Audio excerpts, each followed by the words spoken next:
There was one period after a Series B where we overhired. We're going to become a big company now. We're going to hire a bunch of like salespeople. We're going to just like throw salespeople at this and like just grow really fast. We just made so many mistakes there. We hired a lot of people who were like mercenaries. And so then it ended up like hurting our team. After that, I've always considered like fewer, better people. I'd rather pay these people more, make them really happy, try to retain them, and have people that I really trust and I've worked with for a long time versus just having a bunch of people just like cycle in and out. You learn something really early about building slow and intentional. Everybody in the startup space, and especially in AI, is so much like speed at all costs. We knew the first product that we were launching was a very, very big product, and it was going to require time in order to have people be happy the first time they touched it and used it. What do you think was like your hardest moments building Merge? Obviously, like losing like a big deal, that matters a lot. There's two big deals that I remember in our company history that actually did impact me emotionally like a lot. Whenever I'm in a hard moment, I'm like, a future version of myself will look back right now and tell me everything's fine. This is okay. And do you have any parting advice for those of us that want more persistent data with our AI agents? Oh my God, use Merge, obviously. That's dope.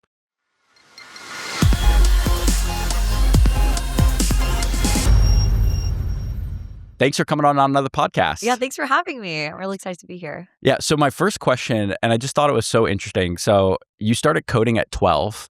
Yeah, I was a loser. No, that's awesome. And it must have been like the Boston Winters or something, but you learned something really early about building slow and intentional. And I think everybody in the startup space, and especially in AI, is so much like speed at all costs. And I think that that's a really good lesson. So like, how did you learn that lesson and how did you bring that into your current business?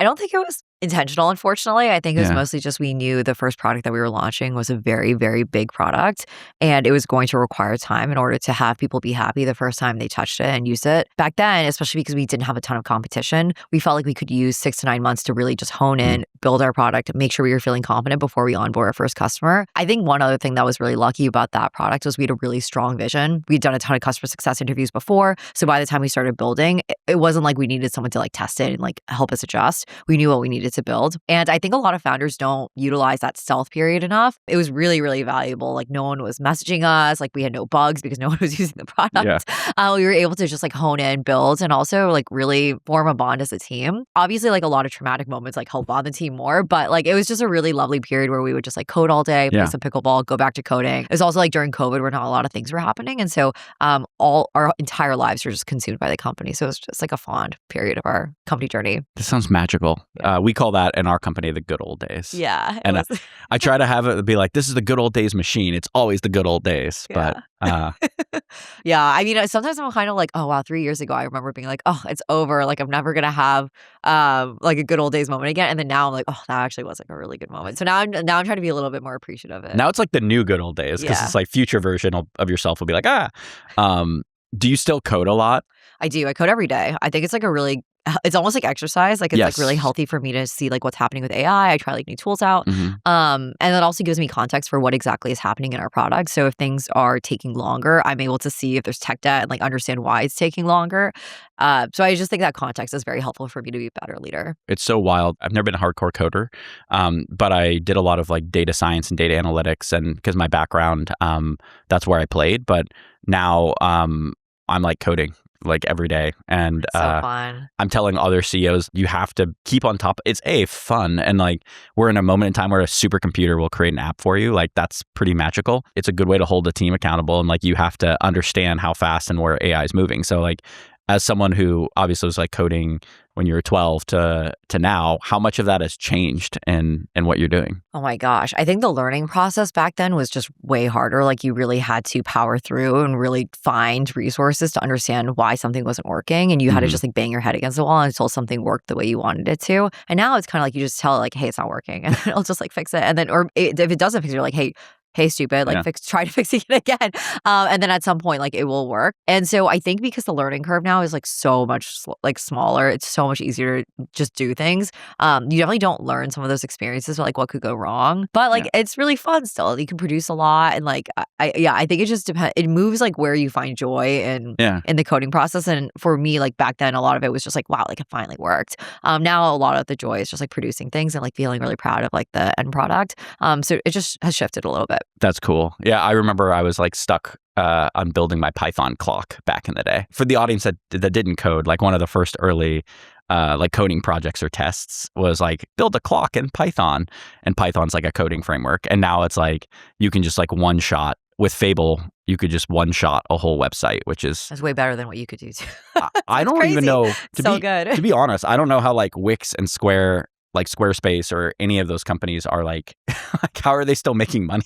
Yeah. I mean, there is an edge. There is like some angle that I find to be interesting for a lot of companies that I guess are like pre-AI is like, I guess like enterprise security, which is definitely harder, and then customer support, like certain workflows. So we use Webflow, and the CMS is like very helpful, and they've actually adapted their product quite a bit. And you probably noticed with like MCP server, which has helped make it a little bit easier. But yeah, it's definitely competitive, and I think like every pre-AI company really has to figure out like if you started the company today, what would it look like, and you have to adjust really quickly. But I very much empathize with how like it's much harder to use AI on a legacy code base when you have a ton of customers that are very scary versus like starting something 0 to 1 when you have no customers. How did you start a company that now all the foundational AI labs use back during COVID?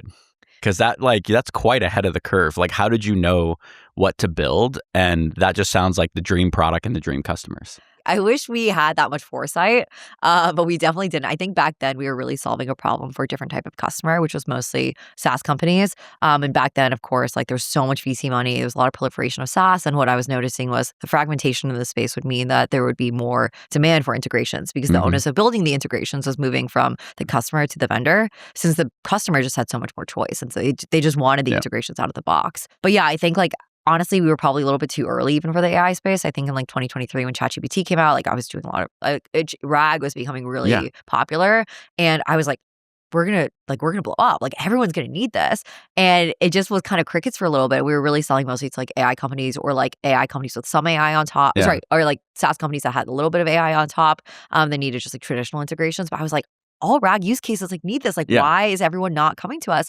And honestly, it was mostly just it was just too early. Like the market was still growing. There were a couple players that were popularizing it.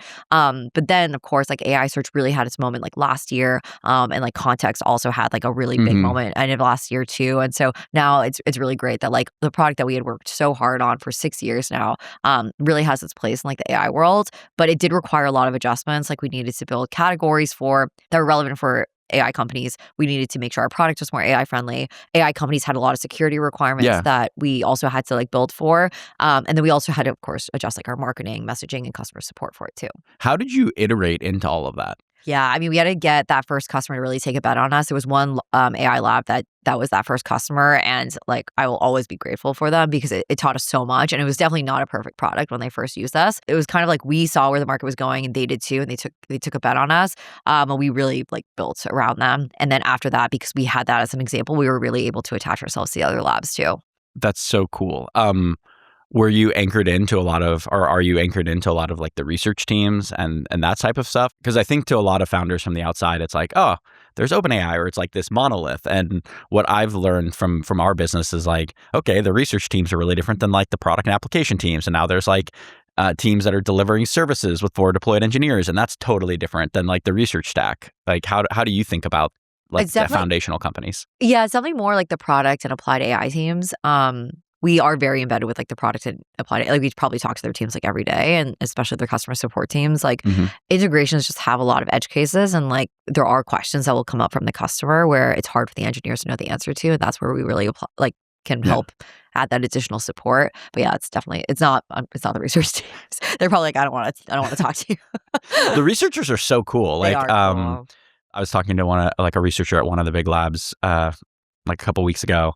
And they were starting to not have as many people report to them. They were just like, literally like, okay, like instead of me having my whole team, I'm going to just have a whole team. Like I have all my agents and doing I'm just like, oh my God, you're like living in like 2050 compared to me. That is cool. They're all very cool and rich. So good for them. Yeah. I mean, it's like, I don't know. We're out there. Yeah, it's like good, more nerds making money. Let's go. From like a spicy end, right? Like Accenture and different folks have posted a ton of stuff about AI adoption. Yes. And they're like, it's not being adopted. And I feel like I'm over here being like, this stuff is real. And it's like, if you really use it, like it is transformative and game changing. If you're in with all the application and product teams, like, are you seeing adoption really spike? Is anything changing from sort of like a couple years ago to now? And like, what is that?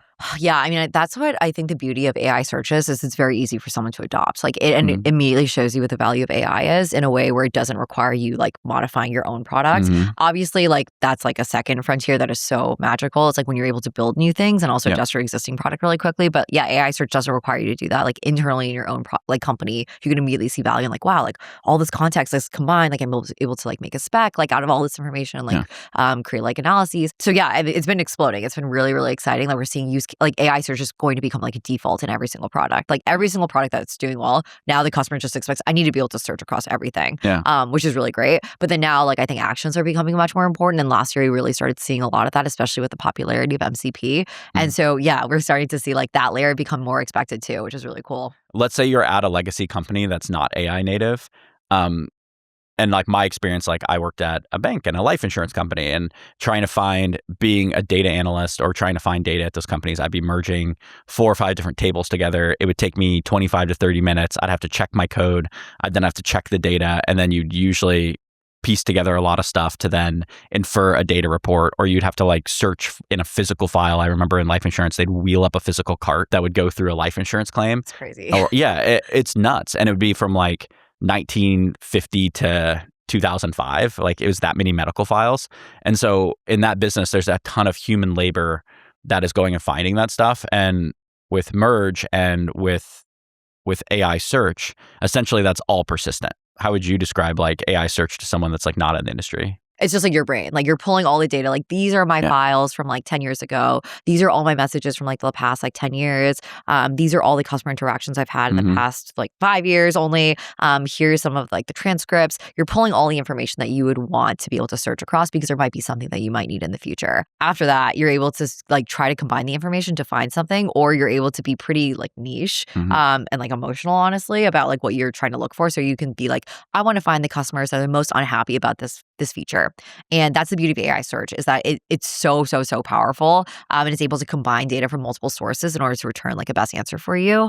Another example is like where you want like an output based off of all the information that you then pulled in. So it's like, I want to be able to create like a report on which customers are most likely to be upsold based off of like historical data that you've seen from other customers. And it's able to do that. And that would have taken so much time and like a huge data science like team and like weeks. But now that can happen in just like a couple minutes, which is really magical. But yeah, it's basically just like pulling all the information in, allowing it to get like, I guess, like ingested. And then you can just ask it anything and get results back and also produce information from that. That's so cool. So it's like, to some degree, it's like Ex Machina. Yes. Yes. The area that I've been having a lot of fun personally with that type of stuff is it's incredibly good at performance management and incredibly good at giving you feedback yourself, because it's like you could then essentially like search all your actions and all your communications. And so I have it like coaching me on how to be a better CEO, how to have more clarity. I have it coach me on the podcast. All sorts of stuff. And it's I don't know, it's a lot of fun, because in sort of the old world, I had to go pay someone to do a 360 feedback for me, interview a ton of people, and then in weeks I would have granular snippets of data. And now I have persistent data. Yeah. I mean, it's really, really great. Like sometimes it'll be like, this is a process that we have. Like, can you improve it or automate it? And it'll be like, oh yeah, like you suck at this. Like you gotta like fix this. I'm like, okay, let's do it then. I mean, it's really, really great. I guess like when I think about Merge and I think about where you're at, you're essentially at where they're monetizing revenue in the market, right? Yes. And so like pretty much every part of our product is like you can resell like what we are offering to you because it's embedded in your product. We did more recently expand, so that now one of our products like you can use internally too. It's like a governance provisioning tool for like tool access for your agents and employees. That one's like the only deviation where like you can't monetize because it's not your product, but yeah, mostly. I was going to ask a whole question, because it's like when inherently you have data persistence and data access, like who gets access to what becomes like such a huge problem, which, I think it's incredibly hard to solve with all the velocity. So like, how do you think about making sure your agents have the right data? So like people built open clause and then just gave them all the data. Like, how do you make sure your agents are secure? It's a huge, huge, huge problem. There's two different things that become especially pertinent when it comes to making sure that like correct access is given. Access control lists for synced data. So a lot of times, because it's so expensive, so there's two alternatives for how you could ingest data. One is like having an individual connect, and then the permissions for that individual are automatically respected by that API. So for example, like if I'm connecting my Slack, only the Slack messages like from me are able to be like granted access to, so that like if you try to search my Slack messages where I'm like shit talking you, it doesn't show up, right? It doesn't show up, which is great. Yeah, exactly. But there's also APIs where it's like top-down admin access. So like Google Drive has this, for example, where like one admin authenticates and then all the files across the entire company are able to sync. But what's really great about that API is it also returns access control lists. So it's like this individual has access to my comp letter, but no one else does. And so that information is returned and you have to be able to respect that. And so that is a really, really core part of our API that we return. And we give a lot of advice to our customers for how to properly implement that, because if you mess that up, it could be reputational damage forever. But the problem is that those APIs are not always accurate and there's not always an efficient way to sync that data.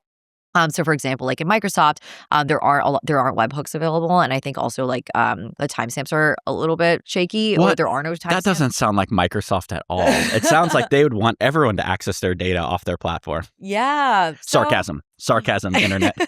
Yeah. So it's tough. So what we have to solve a very difficult problem where we have to sync. So there's like a 1 million person company. We have to sync all the access control lists for that company instantly. So there are no mistakes when it comes to who has access to what files.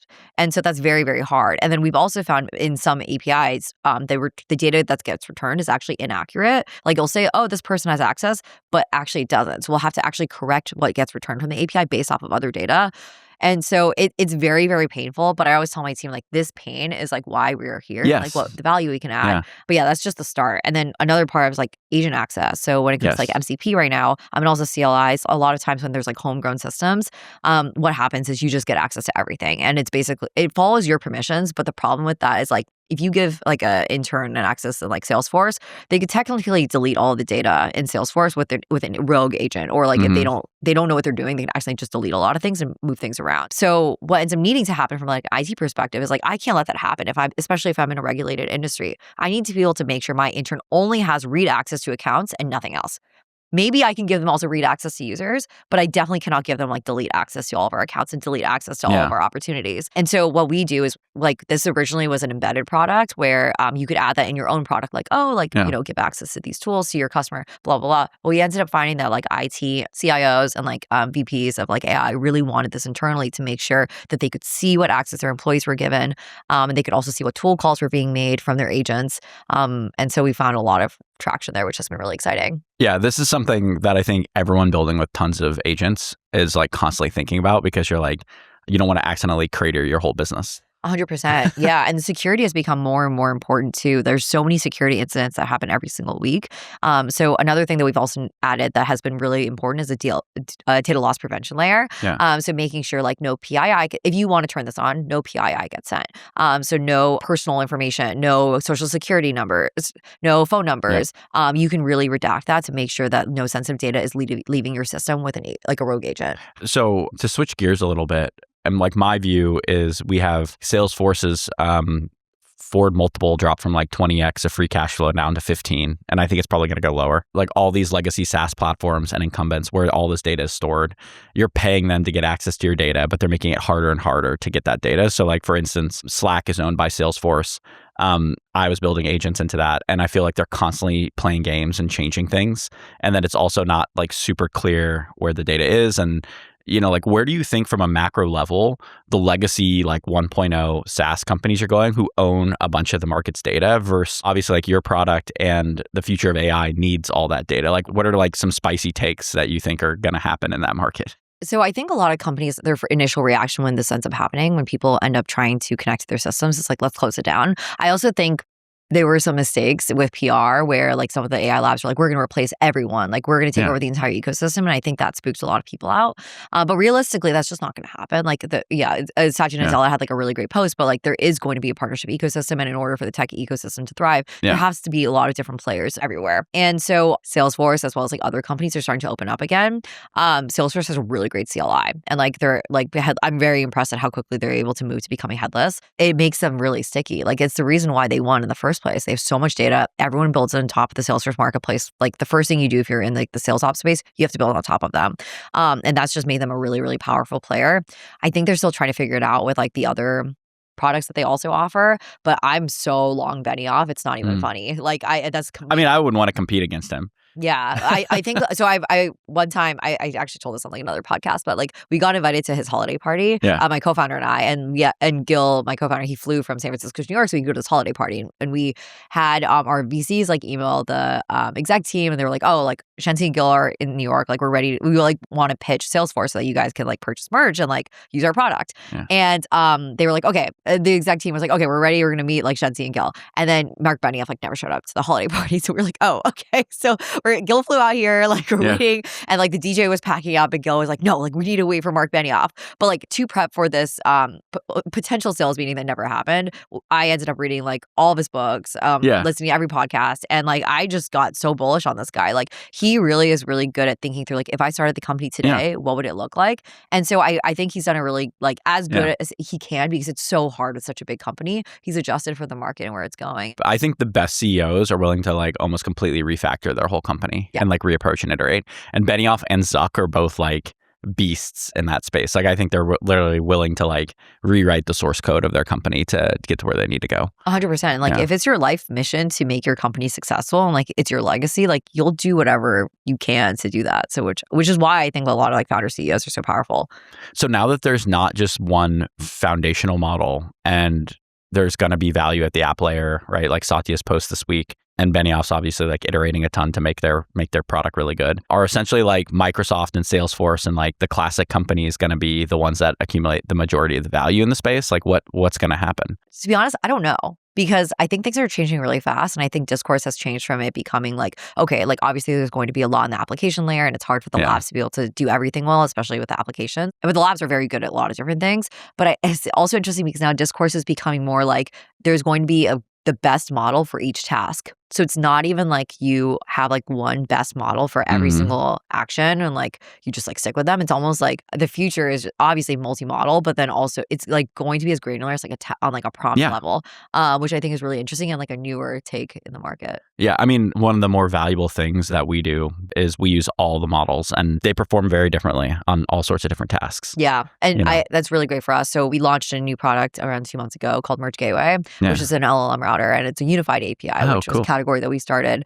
And it does smart routing based off of like performance. So it could be like cost, latency. It can also do, and then you can also hard code the priorities of like how, if you have like a preferred, emotionally preferred model, you can stack rank them. And it'll do automatic fallback based off of like outages. Very cool. Yeah. And so that's been a very, very popular product, especially now. And we're noticing more companies wanting to embed that in their own products because it's just becoming popular as a feature that they'll be offering to their customers. So their customers can choose at a task level. So I read something the other month that basically open source models have moved from like 10% of the corporate adoption to now 60%. And what I'm seeing, at least in like places outside the US, because we sell in the US and outside the US, since the Iranian conflict, I've seen a couple different regions that like don't want to use US based models. And so they want to use more open source, or like Mistral in Europe is like pushing really hard to service European customers. What are you seeing in that space with like open source or like regional stuff? Yeah, it's interesting because I think there's a lot of stigma against the open source models in America because a lot of them are Chinese. And obviously there's like there's like political tensions with China currently. They're incredible. They're very, very, very good. Like Kimmy and Quen are freaking awesome. Very performant and very cheap. And also, honestly, like they're very good partners to a lot of the LLM routing products too. Like they are very proactive with sharing the roadmap, like wanting you to test, benchmarking. But yeah, there's just a ton of stigma. And so I think it's very difficult for a company to willingly, if you know that you are using an open source model that is Chinese, it's hard for you to emotionally make that decision to choose that open source model unless it's hidden or covered by like an American routing company. Yeah. So like if you are an American LLM router, you are almost putting like a pretty surface on top for a lot of these Chinese models because there is a lot of stigma. Yeah. So are you seeing a lot more adoption go towards the open source models then? I think there's a lot of curiosity and people are very interested in testing. It's very easy to be like, I have a commercial relationship with OpenAI and Anthropic because they are trusted brands, they are trusted companies, and they have great teams. Like it's just really, really smart teams. But like people are becoming more conscious, like it's very expensive. I feel like I'm getting iPhoned by them. Wow. Like it's like, okay, cool. Like 1 week, like Fable's incredible. And then it's like, okay, I can tell like now you're throttling me or Yeah. like, and I think that that's a huge brand issue that like I'm proud the open source community is like holding those companies accountable because like at least I think there should be a lot more transparency around that. There are costs. I can't really I know. say. Yeah. All I just say is like they're really, really smart people working there. Yeah. And like from working with them versus like a lot of other companies in the space, these are smart people. So do you see a winner take all in the model space anymore? Or do you think like we're going to move more to open source? Like where and how do you think that that's going to go? Because I also don't think it's the foundational model lab's intent, but now you have Bernie Sanders saying he wants the US government to own 50% of all US models. On the other end, you have Donald Trump saying we want to own some percent, and maybe there's a deal that happens between when now this podcast airs and whatnot. That dynamic, I think, massively pushes an open source movement, right? Yeah, I think it's interesting because I think up until 3-4 months ago, it was probably moving in like a winner takes all environment, and then obviously Claude Code is very, very good. Like it's just an amazing product, and then Anthropic started becoming like a very popular leader in this space, where it started creating doubt about like maybe there was a division between enterprise and commercial model dominance. But then I think because Fable was so expensive, it really put it to the forefront what the cost would be of like model usage long term, and that has definitely made the open source models more popular. But again, like it's just so hard because there definitely is a political point to it where a lot of these models are Chinese. And so it's sure they're open source, but like there is going to continue to be a stigma against them, and they could be outlawed because it's really hard to know what's happening. But yeah, I think model governance is coming. And actually, I don't know when this podcast is coming out, but we are releasing today model governance based off of employee statuses. Because I think in the future, that's increasingly going to be taken into account, like location, tenure, potentially citizenship if this becomes a compliance issue legally.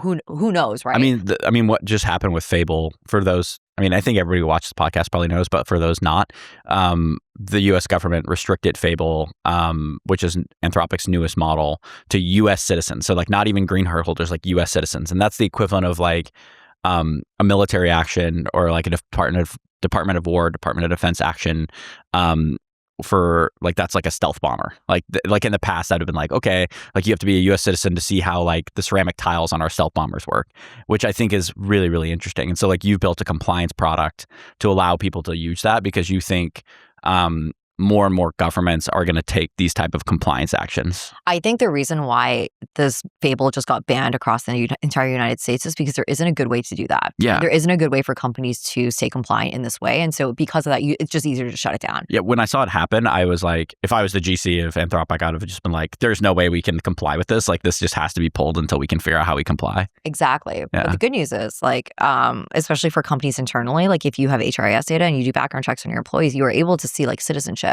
And so you actually could do this if you pulled in your HRIS data to be able to see like, okay, this person is a U.S. citizen. I'm going to give them Fable access because it's compliant with the government. It's legal. I'm going to do that. And then also with our LLM routing product, we can make it so you can configure that this person has access to that model.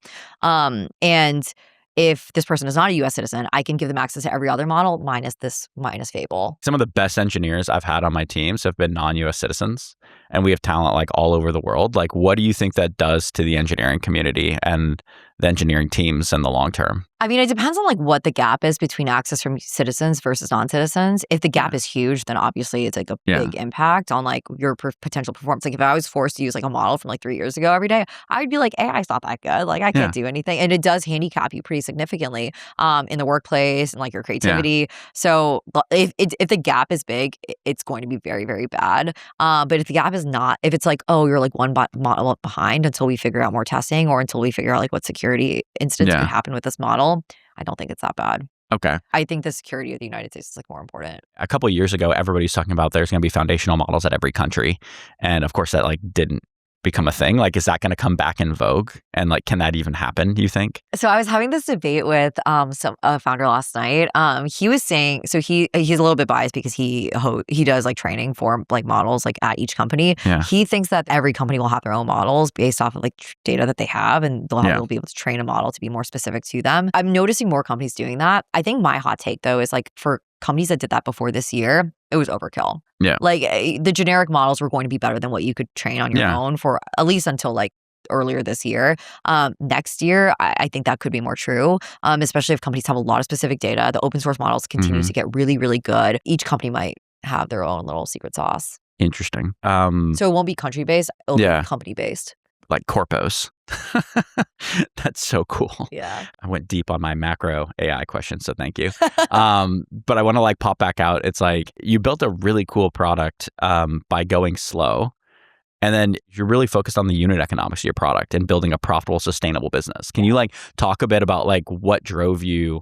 I think especially in the AI space, that's so weird in like the coolest of ways. Like why were you focused on that? And like, can you tell us the philosophy around it? I was a software engineer and like I studied CS in college, but I ended up doing investment banking after school. And then private equity. And so I do have this finance background. And it's hard to not care about margins when you have a finance background, because I think in the end, like at some point, if you want an exit or like you want to go public, sure, if you get acquired, then I'm sure, like whatever, it doesn't really matter. Like maybe there's other strategic value, but if you want to go public, you have to have a good business profile. And I think a lot of companies currently, they are doing like financial engineering that like Uber and Airbnb could have really taken advantage of, but they just didn't. And so it's really boosting their financials in a way that is not real. And you can only be like a negative or zero margin business for so long. But there's a time for it. Like I can see like, especially if you're trying to capture greenfield, you're like doing a ton of marketing, or if it's a product that will lead to other like avenues of like upsells in the future. I get it. That makes sense. But yeah, I think especially because we started before a lot of like this like AI financial engineering, like our first and second product, like margins really matter. I love that you said if you ever want to go public, you have to care about these things. And I feel like so many of us in tech have like lost our way on like the whole purpose of this thing is to like build a sustainable business that can get liquidity for shareholders, like your employees, your investors, all of that stuff. What do you think that there's going to be more founders? Is it mainly because you're here in New York and you're like, let's go public? Or like, do you think like we're going to see more founders try to direct list now that SpaceX has done it and ideally Anthropic and OpenAI do it too? I don't think so. I actually think this is probably here to stay. Like I think valuing growth and like this new form of financial engineering is probably going to stay. And the reason why we can't just like randomly adjust our company is it's kind of like adjusting your body composition. You can't just like be like, okay, I'm going to become like a zero margin business today. Like we'd worked so hard to make sure like we were carrying our cash burn, we were efficient, we were growing really fast while not spending too much. And you can't just like be like, okay, we're going to get rid of all of this today and like become like the same financial profile as a lot of these like AI wrappers tomorrow. Honestly, I think that's partially it. It's like we're built for a time where like it was just better to have like a high quality business in that form. And then now the definition has just changed. And like but it's much harder to go from that to what we are versus the other way around. I think you have a deep background though in finance, whereas like I think a lot of founders don't have like, I'm always feeling like, I'm explaining hurdle rate or I'm explaining unit economics or payback periods and all of that stuff. And especially now with AI, I'm like, just spin Claude up and have it be like, be my investment banker. Tell me like what I need to go public, and it'll like tell you what the market cares about. Yeah. Right. Since all these things were building a really sustainable business was so important to you, how do you think about headcount and how have you grown headcount? And how do you think about hiring as well? Because that's something like a lot of the founders who watch this are always really interested in. We're very, very intentional about it. We've been pretty lucky where one thing that we always account for is like if someone didn't work out, like especially in the first year, like what mistakes did we make in the hiring process? And so we're almost like overly cautious when we're recruiting and going through the interview process. Like if we think someone's not going to work out, we just don't pass them through. And I think that's probably something we actually could take a few more bets on. There was one period after a Series B where we overhired. We're going to become a big company now. We're going to hire a bunch of like salespeople. We're going to just like, throw salespeople at this and like just grow really fast. And we just made so many mistakes there. We hired a lot of people who were like mercenaries. We overhired. And so then it ended up like hurting our team where it was like a Oregon getting rejected. And thankfully, it was only like 3 to 4 months of that time period. But I learned a lot from that. And like after that, I've always considered like fewer, better people. It's so much more important. I'd rather pay these people more, make them really happy, try to retain them, and have people that I really trust and I've worked with for a long time versus just like having a bunch of people just like cycle in and out. So that has been something that we've been like very intentional about, but it's like, it's hard to do, especially in a period where like there's so much competition for talent. Yeah. So it's kind of like you just like need to get someone sometimes, but like sometimes we'll have a lot of candidates get to like the final round with me and I'll just say no. And my team is like, why? And I just know this isn't going to work out. Like, you're like gut vibes. Yeah. So that's the thing I found that I have to really tune into. It's like this little voice in your head that's my similar learning too. And I also feel it's well suited for the AI era where I feel like less people can do more and be more impactful. So a ton of people, like I have a couple relatives who are just out of school, they're engineers. They're like, how do I get jobs or how do I get in? Like, what do you look for in someone that wants to join Merge? Like, who do you think is like, goated or 10x and how do you like suss that out? Yeah, it's all about energy. I know it's very like woo-woo, but like my co-founder was like, it's really whether or not like you're energized after a conversation with them or if you're drained. And if you like go into a call and you're like, oh my God, like fuck, like I hate it. This conversation like sucks. Like you're gonna hate working with this person. But if you go into the call, you're like amped. You're like, oh my God, I can't wait to like get back to work. I want to work with this person. Like they excited me about like my own product, like my own like company. Like it just like amps you up. And so that's one thing that really goes a long way because I think if you have a really good attitude, you can do anything. Like if you don't have a certain skills, like obviously, okay, for engineering, you like kind of need to know how to code, but like if you have enough of a skill set in something and you have a really good attitude and work ethic, you can do anything. So it's really about like slope, attitude, work ethic. I guess, are there things that you want people to research or think about with Merge to like come in and come prepared, or like how do you like one founder I had on was they leave like in their job description, they're like, please send us like 3 like marketing ideas, or like, is there something there? Like, how do you sift through just the noise? Because I'm sure 10,000 people probably want to join Merge right now or more. Yeah, I think probably if a there's low like number. questions, like 0 actually.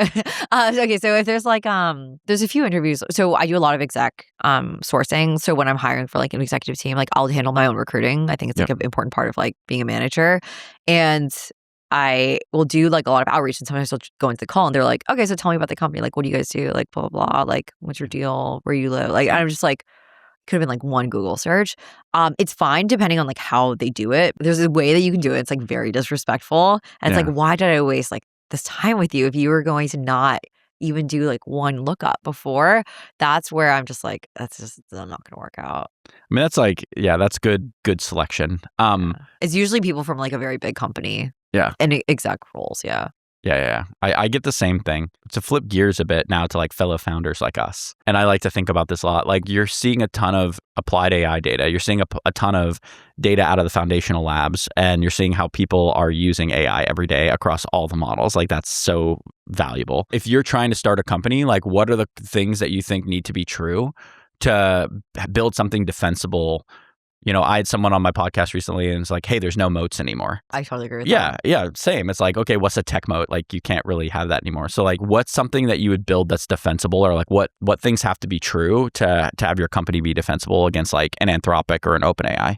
You have to have founder product fit. Like you really have to have a specific angle or like point of view that is different from other people in the market, because I think everything's been done and it's so easy for someone to do the same exact thing as you. Like when you do something and there is a different angle, like someone's going to copy it. So if like it's good. Yeah, exactly. But it's much harder to lead than it is to follow. And so you have to really just like be okay with continuing to push and have like a unique angle. If you're focused just like I'm gonna be a lower cost, like copy, you can do that. It's just like at some point, like it's just not going to work anymore. And we've definitely seen a lot of companies like try to copy us in that way. Yeah. When folks come out and you have competitors, do you view that as like beneficial because you now have comps for investors, or do you view that as like I don't know, like how do you think about that? They're good. It's great because then it amps my team up. Like we're just like we're obsessed and like we care so much. Like the thing about me is I'm psycho and like I will stalk everything. I'll listen to every podcast. I'll read everything. I'll read every like piece of update like in your docs. Like I'll like thank God I met my husband in 23 because I'd be like a psycho. Like I'd be like a psycho in dating because I'm Sherlock Holmes. Like I can find everything. And so having a good competitor is really great. If they're really bad, it ruins the market for us and it damages the reputation. And we've had this too. Like it damages the reputation. It makes people skeptical about like whether or not this is even possible. It also like one of our competitors had a security incident. And so I was like, oh, why did you guys do this? Now it's going to create like nervousness in like our space because like you guys weren't careful. So if they're good, it's really great. Like it accelerates both of us. If they're bad, it's just it hurts us. Where do you think the future of the data layer, data search, and AI is going? Permissions are going to be really, really important. And especially if there's like autonomous like agents just like working in the background, like it becomes even more important. So I think people are going to really want like a lot more audit trail. It's so interesting because like now the human part is getting applied, like human nervousness is getting applied. So like what is possible with AI? It's like I want to see everything that happened. I want governance. I want to make sure I'm like controlling it. I want to make sure like I can see every log and then I can like stream it to like my like core data system so I can like find alerting and stuff like that. So like I think like the emotional part of like human nervousness is now getting applied there now. Do you think audit firms like KPMG and Deloitte, these are like billion-dollar companies that used to have to go sift through a ton of data to find out what's accurate or not? Like, are those just going to die? No, there's always an angle. Yeah. There's always like a new thing that people want consulting for or like new services for. I think also a lot of times they've done really good jobs of like partnering with a lot of the AI labs too. Yeah. I saw like OpenAI ended up partnering with a lot of like the large consulting firms for deployed engineers. They'll figure it out. Do you think there's any casualties of the AI movement from like the old world? If you're not learning, if you're not adapting, you're fucked. Your view is it's not so much a category like, financial auditing. It's going to be more like the financial auditing firm that doesn't have the right culture to adopt the right tools and iterate. I think anyone can change. Okay. Yeah, look at Allbirds. Yeah. They're doing compute now. Exactly. That's a joke for those that don't follow the tech news, is they now do AI compute, don't they? Well, yeah. I mean, like Larry Ellison has like reinvented Oracle too. Like it's very, very hard to do for such a company that's, considered like a little bit more legacy. You can always reinvent yourself. That's a good billboard to have. What do you think was like your hardest moments building Merge from like a founder perspective, from like a mental health or, like lifestyle perspective? I mean, obviously, like losing like a big deal that matters a lot. Like there's 2 big deals that I remember in our company history that actually did impact me emotionally like a lot. And in the first time it happened, it was like when we were like a couple years, like 1 or 2 years old, and the team was so small, and so we were all very like in it, and so it didn't end up like impacting team morale at all. But it like hurt me and Gil a lot. Like it was all we could think about. It was like losing this one deal, and it showed up in every single deal against this competitor. And then the other moment was like last year we had a deal with like a large AI lab fall through, and like that was so hard. Like a bunch of our team members quit. A lot of people, like the morale was really low. Yeah, we really needed to like use that time to figure out like how to reinvent ourselves for like this new world. And then the deal came back like 4 weeks later. We closed it. But like that Isn't that funny, that kind of stuff? Yeah, it is now. But it was honestly like a very like hard, very, very hard time. And like Yeah. Whenever I'm in a hard moment, I'm like, a future version of myself will look back right now and tell me everything's fine. This is okay. Yeah. And I'm glad it did happen because it ended up making like us a much stronger company, and it opened up capacity for that month that allowed us to innovate for the future. Yeah. And if we hadn't had that time, then like we wouldn't have like where we are today. So it was a blessing. Yeah. One of the things that's been tough for me as a founder is I've had to deal with a lot of personal challenges while I'm also being the CEO of a business. So like I've had like some fertility troubles, and that was like some of the hardest times while I was founding my last company. Like, have you had similar like personal challenges, and how do you balance that against like being a great operator for your business? I mean, there's definitely a trade-off, especially for female founders, that not a lot of people talk about. But yeah, fertility is like a really big thing. So like a year and a half ago, my husband and I, we were doing embryo freezing. So I found out that like I have a lot of eggs because I was like pretty young.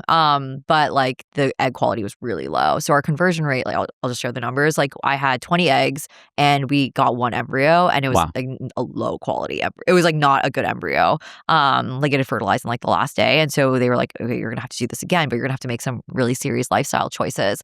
And so I was like, okay, like what are those lifestyle choices? And I had to like do a lot of evaluation and like see like what would end up improving the egg quality. And around that time, like I ended up talking to a lot of my friends more openly about like what their fertility journey was like, and especially like my female founder friends. And a lot of people had to like quit their jobs in order to get pregnant, or had to had late-term miscarriages because of like stress, just were like really struggling on all of that, like handling all of that. And so what I ended up having to do, I cut out coffee. I ended up trying to sleep more. Like that period before I did the embryo freezing, I was sleeping like 5 hours a night and like 3. That's rough. Yeah. And like 5 to 8 cups of coffee a day. Yeah. And like I was exercise is important to me. So I was exercising every day, but that was like not enough for me. And it was just a lot, like, and it was very, very, very stressed. And so the second batch, I just like did this myself. And honestly, I probably could have done even more. I had 30 eggs and I had 3 embryos. So it was still like not a great conversion, but like much better. And that showed me like, wow, like in this like 2-3 month period, like I really tried aggressively to lower my stress. Yeah. Like I was doing acupuncture. I was like trying to like de-stress, and like acupuncture is like next level for this. So stuff. Good. Yeah. Very, very good. But unfortunately during that time, because like I was trying to be de-stressed, like I had to care a little bit less about my company. And it definitely actually impacted our company's performance during that quarter, which was very annoying. Like after I was done, because after I was done with the embryo freezing, I was like, okay, the bitch is back. But like, it impacted my company's performance, and it's hard to like care and be like de-stressed at the same time. Yeah. And so like I've been working a lot through that, like now, like especially like, I guess like years later now, where I'm like, okay, I need to like do acupuncture, like I baseline do acupuncture, like have like be conscious of like what I'm consuming, still cut out coffee, make sure I'm like having like these like stress things. But yeah, like it's unfortunate because I've noticed like a lot of my friends who are like, you know, like high powered women, fertility is just like really hard. It's super hard. And the thing that I talk about is I feel like so much is put on the women, and you know, on my end, like I wasn't taking good care of myself. I wasn't sleeping. I was drinking. I was like super overweight.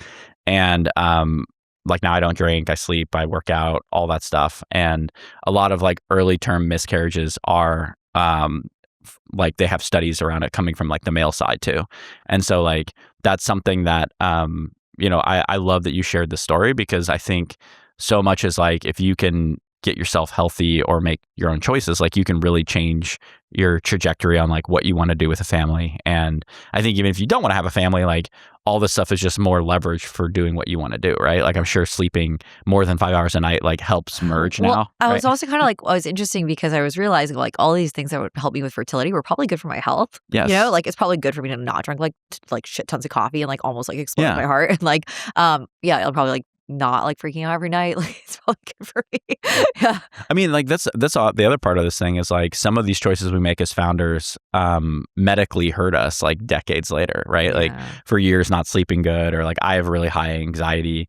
Like, you know, like I've ground my teeth, I've done a ton of stuff, and now I'm like very focused on being in flow. And I think that's how, when I talk to people who have built really big companies and they have happy partners and they have families, like it's all about integrating everything together. And like that's really like what I try to do. And the weird thing is I used to think, oh, if I like sleep more, if I do less, like my company won't do as well. But then what's been interesting is like I actually get much better performance, and I am able to recruit way better people. My employees like deserve the best version of me, just like my wife deserves the best version of me, and my daughter does as well. Yeah. So like, are you like, have you continued like to go in that self-care journey? Like, how do you think about that? I think there's like a minimum that I will do, but there are like sacrifices that I think are required, obviously like for founding a company. So like, I think baseline is like, okay, I need to just make sure I'm not like so stressed where I'm like emotionally reacting to things, and like I'm able to just feel like I have like a baseline of like health so that I can like perform.